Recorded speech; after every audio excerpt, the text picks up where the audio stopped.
बिस्मिल्लाहिर्रहमानिर्रहीम। बिस्मिल्लाहिर्रहमानिर्रहीम। अस्सलामु अलैकुम स्टूडेंट। स्टूडेंट्स, हमारा लेक्चर नंबर 3 सेकंड फेज़ का स्टार्ट हो रहा है अभी। और टॉपिक जो आज हमने करना है वो है पोटेंशियल एनर्जी। प्रीवियस जो 2 लेक्चर में हमने टॉपिक किए थे वो था, एक टॉपिक था आपका वर्क का और एक था आपका टॉपिक काइनेटिक एनर्जी का।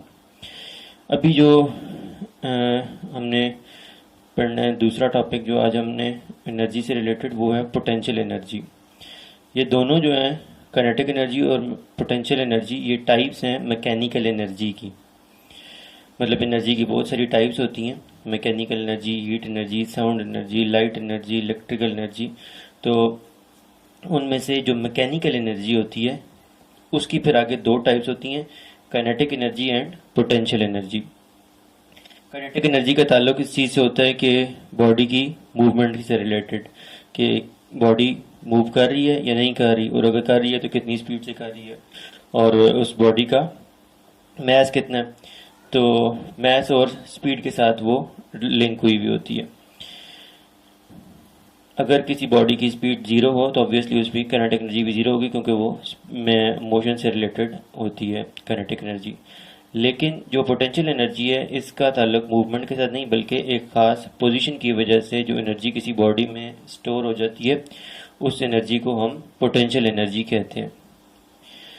तो आज हमने एक तो इस टॉपिक को देखना है कि इस टॉपिक के अंदर किस तरह की डिटेल्स हैं, और आगे पोटेंशियल एनर्जी की फिर आगे जो टाइप्स हैं वो भी हमने देखनी है, और इसके अलावा पोटेंशियल एनर्जी का फार्मूला क्या है उसको भी हमने जो है वो एड्रेस करना है। तो अब हम इसको देखते हैं बुक में जो उसके बारे में मेंशन हुआ है। Often a body has the ability to do work although it is at rest. बहुत सारी बॉडीज इस तरह की होती हैं जो मूव नहीं कर रही होती, लेकिन उनके अंदर रेस्ट पर भी उनके अंदर एक एनर्जी स्टोर होती है, क्योंकि जो चीज़ मूव कर रही है उसमें तो काइनेटिक एनर्जी है। तो वो हमें पता भी है कि अगर लेट्स सपोज एक ट्रक मूव करता हुआ आ रहा हो तो हम उसके सामने जाके खड़े हो जाएं तो लाजिमत हमें पता जाएगा कि भाई वाकई में उसके अंदर मूवमेंट के बिहाफ पर एक एनर्जी थी जिसने हमें अच्छा खासा तबाह और बर्बाद किया। तो कोई भी चीज़ जब मूव कर रही होती है तो उसके सामने अगर कोई बंदा आए या कोई चीज़ आए तो वो उसको जब हिट करती है तो अच्छी खासी एनर्जी उसमें ट्रांसफ़र हो रही होती है। तो इसका मतलब है कि उसके पास मूवमेंट के बिहाफ पर एक एनर्जी थी।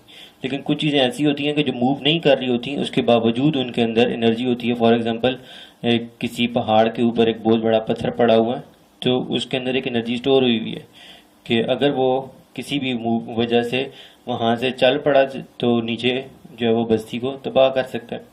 इसके अलावा भी जो है वो बहुत सारी एग्जांपल्स हैं, अभी हम देखते जाते हैं इनको। For example, an apple on a tree is capable to do work as it falls. एक दरख्त पे लटका हुआ सेब नीचे गिर के तो किसी चीज़ के ऊपर भी जब गिरेगा तो उसको आगे थोड़ा सा कुछ मूव कर सकता है। इसका मतलब है कि उसके अंदर एनर्जी है। Thus it possesses energy due to its position. तो इसका मतलब है कि वो अपनी खास पोजीशन की वजह से उसमें एक एनर्जी है। तो इस तरह की जो एनर्जी होती है जो खास पोजीशन से होती है उसको क्या कहते हैं? Potential energy. The energy possessed by a body due to its position is known as its potential energy. अब यहाँ पे बुक में उस तरीके से मेंशन नहीं हुआ, लेकिन मैं आपको बता देता हूँ। हमने बात की कि एनर्जी की बहुत सारी टाइप्स होती हैं, mechanical energy, heat energy, sound energy, light energy, electrical energy, nuclear energy वगैरह। तो फिर उसके बाद मैकेनिकल एनर्जी की 2 टाइप्स होती हैं, kinetic energy and potential energy. अब हम पोटेंशियल एनर्जी की भी आगे टाइप्स देखने जा रहे हैं। पोटेंशियल एनर्जी की जो आगे टाइप्स हैं बुक में उस तरह से नहीं डिस्कस हुआ उसमें आ जाती है मैग्नेटिक पोटेंशियल एनर्जी, उसमें आ जाती है इलेक्ट्रिकल पोटेंशियल एनर्जी, उसके अंदर आ जाती है आपके पास इलास्टिक पोटेंशियल एनर्जी, और चौथी उसके अंदर आ जाती है ग्रेविटेशनल पोटेंशियल एनर्जी। बल्कि 5वीं भी है केमिकल पोटेंशियल एनर्जी। तो अब ये जो है इनकी अगर हम अपनी अपनी जगह पे बात करें तो ये क्या है? फॉर एग्जांपल, लेट्स सपोज हम पहली बात करते हैं इलास्टिक पोटेंशियल एनर्जी की। तो इलास्टिक पोटेंशियल एनर्जी क्या है कि लेट्स सपोज अगर आपने एक तीर कमान लिया और तीर कमान के अंदर आपने तीर को रख के उसको पीछे की तरफ पुल कर लिया। अब वो मूव नहीं कर रहा अभी, लेकिन अभी इस खास पोजीशन पे जिस तरह से आपको डायग्राम में दिखाया जा रहा है, इस खास पोजीशन के ऊपर उसके अंदर एक एनर्जी उस तीर के अंदर स्टोर है कि अगर जैसे ही आपने उसको छोड़ दिया तो अपनी एनर्जी लेके निकलेगा और आगे किसी भी चीज़ को वो जो है वो डैमेज कर सकता है। इसी तरीके से जो है वो कोई भी रबर बैंड है और इस तरह से आप उसके अंदर उसको पुल करके रखते हैं तो वो उस तरह की जो एनर्जी होती है क्या कहलाती है, इलास्टिक पोटेंशियल एनर्जी। तो फिर उसके बाद दूसरी जो होती है ग्रेविटेशनल पोटेंशियल एनर्जी, वो क्या है? ग्रेविटेशनल पोटेंशियल एनर्जी ये है कि जब आपके पास कोई चीज़ जो है वो किसी स्पेसिफिक हाइट पर होती है, ग्रेविटेशनल पोटेंशियल एनर्जी का किसी इलास्टिक के साथ ताल्लुक नहीं है, वो उसका ताल्लुक किसके साथ, जब कोई चीज़ किसी स्पेसिफिक हाइट पर होती है तो अपनी हाइट के बिहाफ पर उसमें एक एनर्जी स्टोर हुई होती है। तो जिस तरह से अभी आपको एग्जांपल दी मैंने कि एक पत्थर पहाड़ पे पड़ा हुआ है तो वो मूव करने लग गया तो वो नीचे किसी भी चीज़ को अच्छा खासा डैमेज करेगा। फॉर एग्जांपल ये जो आपको बुक में दिखाया है कि एक हैमर है, तो आप हैमर को जब हाइट पर लेकर आकर उसको नीचे लेके जा रहे हैं तो अब चाहे आप उसको खुद जोर से ना भी नीचे पुल कर रहे हो तो वो अपनी जो है ना हाइट के बिहाव पर जब वो हैमर नीचे आएगा तो उसके साथ एक वेट होता है उसके साथ, तो वो जिस फिर जाके आगे वो किसी नेल के साथ जाके टकराता है, किसी चीज़ से टकराता है तो फिर आगे उसके ऊपर वर्क करता है। ये उस चीज़ पर वर्क करना बता रहा है कि ये हैमर अपने साथ एनर्जी लेकर आया। तो वो एनर्जी जो है वो किस वजह से उसके अंदर आई है, उस स्पेसिफिक हाइट की वजह से। तो जो भी एनर्जी हाइट के बिहाफ पर आती है बॉडी के अंदर वो क्या कहलाती है, ग्रेविटेशनल पोटेंशियल एनर्जी। ये फिर आपको बता रहा हूँ कि आपने इसके आगे पोटेंशियल एनर्जी की जो आगे टाइप्स हैं उनको हम डिस्कस कर रहे हैं, बुक में उस तरह से डिस्कस नहीं हुआ। तो फिर उसके बाद ग्रेविटेशनल पोटेंशियल एनर्जी किसी और जगह पे भी आप इसको देख सकते हैं। फॉर एग्जांपल डैम के अंदर जो पानी स्टोर हुआ होता है वो काफ़ी हाइट के ऊपर होता है और फिर उस हाइट के ऊपर जब वो पानी होता है तो फिर जब वो मूव करता है तो अपनी पोटेंशियल एनर्जी को यूज़ करता है, पोटेंशियल एनर्जी उसकी काइनेटिक एनर्जी में कन्वर्ट होती है तो और फिर जो है वो उससे आगे टरबाइन मूव करता है और फिर इलेक्ट्रिकल एनर्जी क्रिएट होती है। फिर उसके तो इसके बाद एक और जो हमारे पास पोटेंशियल एनर्जी की टाइप होती है वो होती है केमिकल पोटेंशियल एनर्जी। अब केमिकल पोटेंशियल एनर्जी क्या है कि आपके पास फॉर एग्जांपल जो हम घर के अंदर ना मीथेन गैस जो वो बर्न कर रहे होते हैं तो उसका फार्मूला होता है CH4, मतलब उसमें एक कार्बन का एटम होता है और 4 हाइड्रोजन के एटम होते हैं तो एक CH4 का मॉलिक्यूल बनता है। तो अब उस CH4 के मॉलिक्यूल के अंदर ये एबिलिटी होती है कि आप उसको बर्न करते हैं तो उसमें से एनर्जी निकलती है और फिर उसी वो केमिकल एनर्जी मतलब हीट एनर्जी में कन्वर्ट होती है और फिर वो हीट एनर्जी से फिर हम आगे खाना पकाते हैं, जो भी आगे हम काम लेते हैं। तो अब क्या है कि एक कार्बन का एटम है और 4 हाइड्रोजन के एटम है। अब कार्बन के एटम तो डेली लाइफ में बहुत सारी जगहों पर प्रेजेंट है। तो फॉर एग्जांपल जो हम गाड़ियों के टायर होते हैं उसके अंदर कार्बन होता है, कोयला है उसके अंदर कार्बन होता है। अच्छा, हाइड्रोजन भी साइडों पर बहुत ज़्यादा प्रेजेंट है। तो अब हम ये काम तो नहीं कर सकते कि जो है वो कि एक जगह पर कार्बन में रखें और कहें कि जी साथ में हाइड्रोजन तो काफ़ी सारी प्रेजेंट है तो ये अब हम इसको कार्बन वाली चीज़ को चाहे वो कोई गाड़ी का टायर हो या इस तरह कोई चीज़ हो उसको हम कहें जी अब हम इसको जलाएंगे और फिर जो साथ हाइड्रोजन भी आए तो हमें वो एनर्जी वो हीट एनर्जी मिलती रहेगी, तो वो हमें हीट एनर्जी नहीं मिलेगी। हीट एनर्जी जो है वो हमें कब मिलेगी, जब कार्बन के और 4 हाइड्रोजन के एटम ख़ास पोजीशन पर आकर CH4 का मॉलिक्यूल बनाएंगे।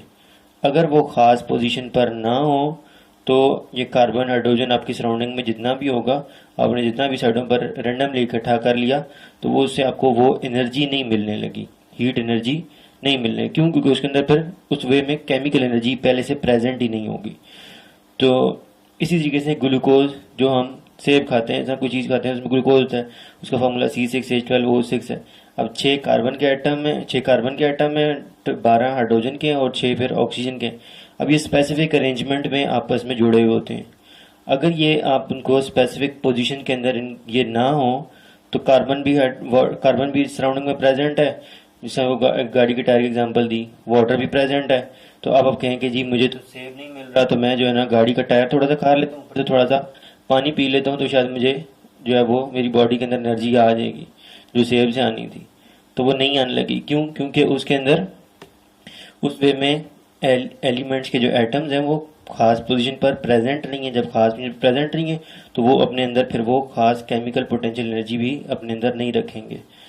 तो इस तरह से एक मैंने आपको बताई इलास्टिक पोटेंशियल एनर्जी, दूसरी बताई gravitational potential. Elastic potential energy का ताल्लुक इलास्टिक के साथ है, उसका किसी ग्रेविटी के साथ ताल्लुक नहीं है, उसका किसी एटम्स वगैरह के साथ की अरेंजमेंट पोजीशन के साथ ताल्लुक नहीं है, मतलब ये सारी एक दूसरे के साथ इंडिपेंडेंट है। फिर दूसरी बताई ग्रेविटेशनल, तो उसका हाइट से ताल्लुक है, उसका किसी इलास्टिक के साथ ताल्लुक नहीं है, इस तरह से। फिर तीसरी बताई केमिकल पोटेंशियल एनर्जी, जो खास एटम की खास पोजीशन की वजह से जो है कोई मॉलिक्यूल अपने अंदर एनर्जी स्टोर कर लेता है, उसको केमिकल पोटेंशियल एनर्जी कहते हैं। फिर इसके बाद अगली है वो है electrical potential energy. Electrical potential energy क्या है कि जब आप एक पॉजिटिव चार्ज को एक नेगेटिव चार्ज से एक खास डिस्टेंस पर अलग करते हैं तो क्या होता है कि पॉजिटिव नेगेटिव को क्योंकि अट्रैक्ट करता है, तो जैसे ही आप उसको छोड़ेंगे नेगेटिव को या पॉजिटिव को, तो वो पॉजिटिव नेगेटिव की तरफ या नेगेटिव पॉजिटिव की तरफ मूव करेगा, और मूव करेगा तो लाजमत है अपने अंदर वो मूवमेंट के वक्त उसके पास काइनेटिक एनर्जी होगी, और उस काइनेटिक एनर्जी से फिर आप जो है वो बल्ब चला सकते हैं या कोई भी इलेक्ट्रिकल इक्विपमेंट चला सकते हैं। तो अब ये जो आपने पॉजिटिव चार्ज को नेगेटिव चार्ज से दूर करके एक खास पोजीशन पर लेकर आए हैं, तो ये जो है वो पोजीशन के बिहाव पर, अब क्योंकि चार्जेस है ना, तो चार्जेस की वजह से इनमें जो चार्जेस है और खास पोजीशन पर है, तो अब जो इनमें एनर्जी आएगी उसका इलास्टिक से कोई ताल्लुक नहीं है, उसका ग्रेविटी से कोई ताल्लुक नहीं है, वो जो है वो क्या कहलाएगी फिर इलेक्ट्रिकल पोटेंशियल एनर्जी। इसी तरीके से मैग्नेट्स होते हैं, मैग्नेट्स के नॉर्थ और साउथ पोल को आप थोड़ा सा एक दूसरे से अलग कर लें तो वो नॉर्थ साउथ को थोड़ी देर के बाद खींच लेगा, या साउथ नॉर्थ की तरफ खींचा जाएगा और वो तेजी से मूव करेगा, और ड्यूरिंग मूवमेंट या वो आप उनसे कोई वर्क ले सकते हैं। तो अब वहाँ पर जो है वो मैग्नेटिक पोटेंशियल एनर्जी है, उसका बिजली इलेक्ट्रिकल से कोई ताल्लुक नहीं है, उसका ग्रेविटी से ताल्लुक नहीं है, उसको कोई इलास्टिक से ताल्लुक नहीं है।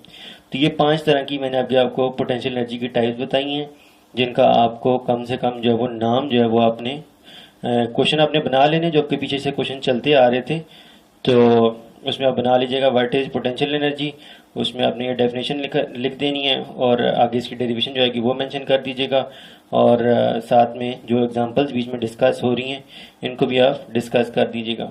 मतलब व्हाट इज पोटेंशियल एनर्जी में आपने डेफिनेशन लिखनी है, फिर उसके बाद आपने एग्जांपल्स लिख देनी है, फिर उसके बाद जो है वो ये आगे इसकी डेरिवेशन जो है मैं आपको मार्क करा दूंगा, फिर वो आपने लिखनी होगी।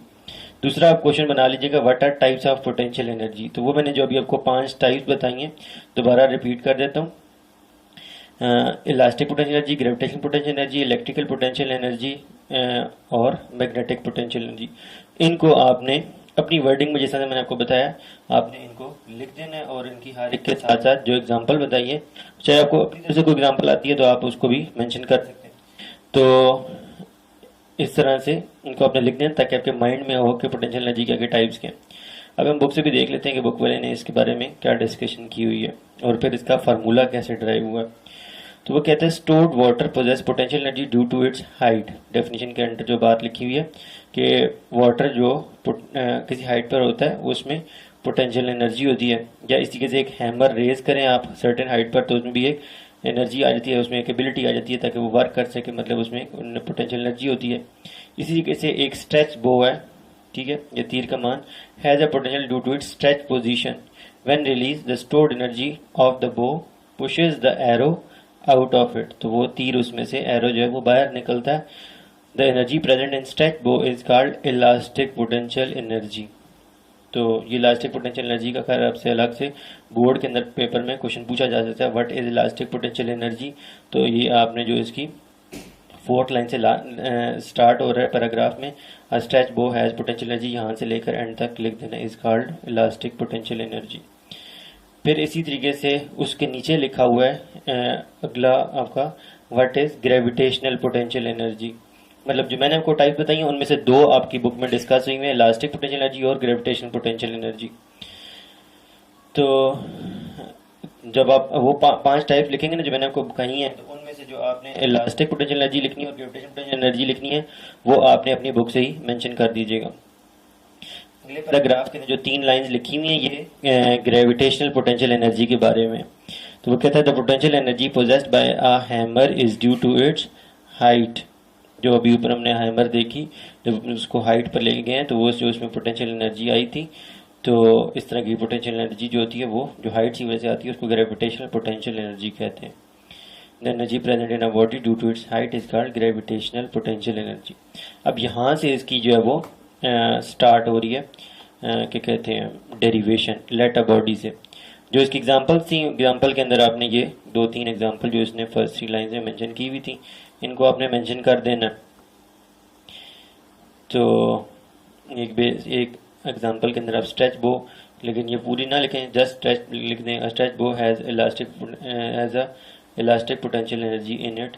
फिर इसी तरीके से मतलब शॉर्ट फॉर्म में उसको मेंशन कर दें। तो इस तरह से आपकी 3 एग्जांपल हो जाएंगी, एक जो है वो वाटर वाली, एक हैमर वाली और एक स्ट्रेच बो वाली।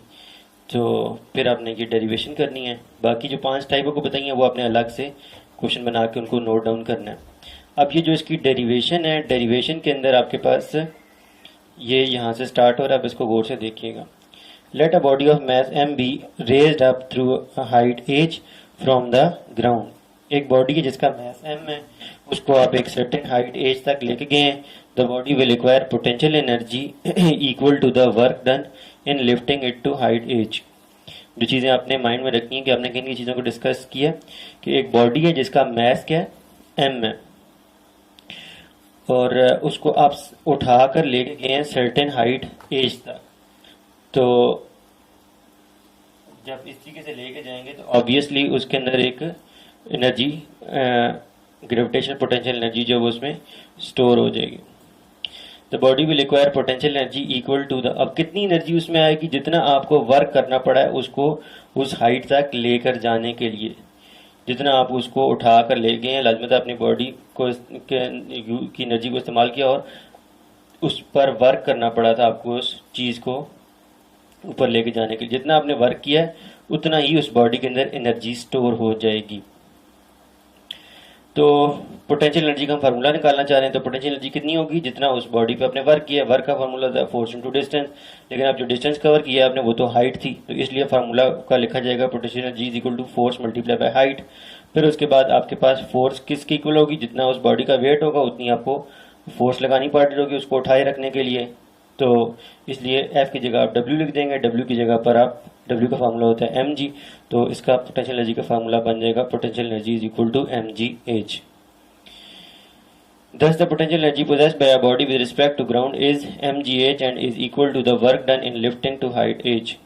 कि यही उसका वर्क भी होगा, ये उसका फार्मूला क्या पोटेंशियल एनर्जी का mgh, और इतना ही उसको वर्क करना पड़ रहा होगा उस सर्टेन हाइट एज तक उसको लेके जाने के लिए। अब ये एक एग्जांपल है जिसके अंदर उसका मैस दिया हुआ है, हाइट दी हुई है, जी की जगह ऑब्वियसली आप 10 इस्तेमाल करेंगे तो आपके पास डायरेक्ट ये आंसर आ जाएगा। और फिर उसके बाद आपके पास एग्जाम्पल 6.4 है, ये थोड़ी सी टेक्निकल है, इसको आपने थोड़ा सा अटेंटिव होकर देखना है कि इसमें वो किस चीज़ के बारे में बात कर रहे हैं।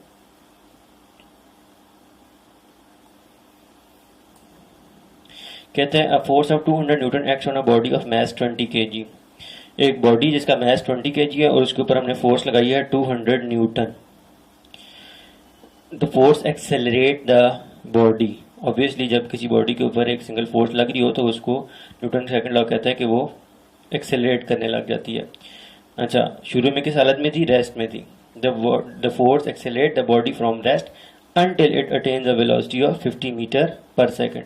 यहाँ तक कि उसकी वेलोसिटी 0 से बढ़ते बढ़ते इस फोर्स से कहाँ तक पहुँच गई, 50 मीटर पर सेकेंड। तो हमने बताना है कि इस दौरान उसने कितना फासला, डिस्टेंस कितना तय किया। तो ये डाटा से रहा। तो स्टूडेंट्स अब इसमें जो डिस्टेंस हमने फाइंड करना है, उस डिस्टेंस का ताल्लुक तो आपको पता है कि वर्क के फार्मूला से होता है। डिस्टेंस जो है वो काइनेटिक एनर्जी में नहीं आता, डिस्टेंस जो है वो पोटेंशियल एनर्जी के फार्मूला में भी नहीं आता। जबकि दूसरी तरफ जो हमें बाकी की इन्फॉर्मेशन दी हुई है, ऑब्वियसली उसके अंदर हम पोटेंशियल एनर्जी को यूज़ नहीं कर सकते क्योंकि इसके अंदर हाइट नहीं दी हुई। जबकि हाइट की जगह पर हमें वेलोसिटी दी हुई है, इसका मतलब है कि हमने वर्क को काइनेटिक एनर्जी के साथ डील करना है, क्योंकि वेलोसिटी जो है वो काइनेटिक एनर्जी के फार्मूला में आती है। तो अब जितना उस बॉडी ने वर्क किया है उतनी उसके अंदर काइनेटिक एनर्जी जो है वो गेन हो रही होगी। मतलब उसने फोर्स लगाई, फोर्स लगाने से जो है वो उसके अंदर एक्सेलरेशन हुई, तो अब उसने अपनी कार को आगे मूव किया, तो या बॉडी को मूव किया, तो अब उसने जितना वर्क किया है उतनी उस बॉडी के अंदर क्या आती जा रही है, काइनेटिक एनर्जी वो बॉडी गेन करती जा रही है, क्योंकि उसके अंदर वेलोसिटी उसकी इंक्रीज हो रही थी और उसने जो है वो काइनेटिक एनर्जी गेन की है। तो जितना उसने वर्क किया उतनी उसमें काइनेटिक एनर्जी आएगी। उस लिहाज से हम वर्क के फार्मूला को काइनेटिक एनर्जी के फार्मूला से इक्वेट करेंगे, तो Fs is equal to 1/2mv²। तो इस तरीके से आपके पास जो है वो S जो है वो फाइंड हो जाएगा। फोर्स आपको दी हुई थी, मैस दिया हुआ था, वेलोसिटी दी हुई थी, तो डिस्टेंस जो आपके पास 125 मीटर आ जाएगा। इसके बाद जो आपके क्या कहते हैं न्यूमेरिकल हैं एक्सरसाइज के, वो आपने नोट डाउन करने हैं कि जो इससे रिलेटेड हैं पोटेंशियल एनर्जी या काइनेटिक एनर्जी या वर्क के फार्मूला से, वो आपने उनको भी जो है वो सॉल्व करना है। तो बाकी जो है वो हम फिर नेक्स्ट टॉपिक से, नेक्स्ट लेक्चर से जो है वो बाकी के ऑनवर्ड जो है वो टॉपिक स्टार्ट करेंगे, जिनमें हमने टाइप्स ऑफ एनर्जीज को डिस्कस करना होगा। तो अभी के लिए अल्लाह हाफिज वस्सलाम।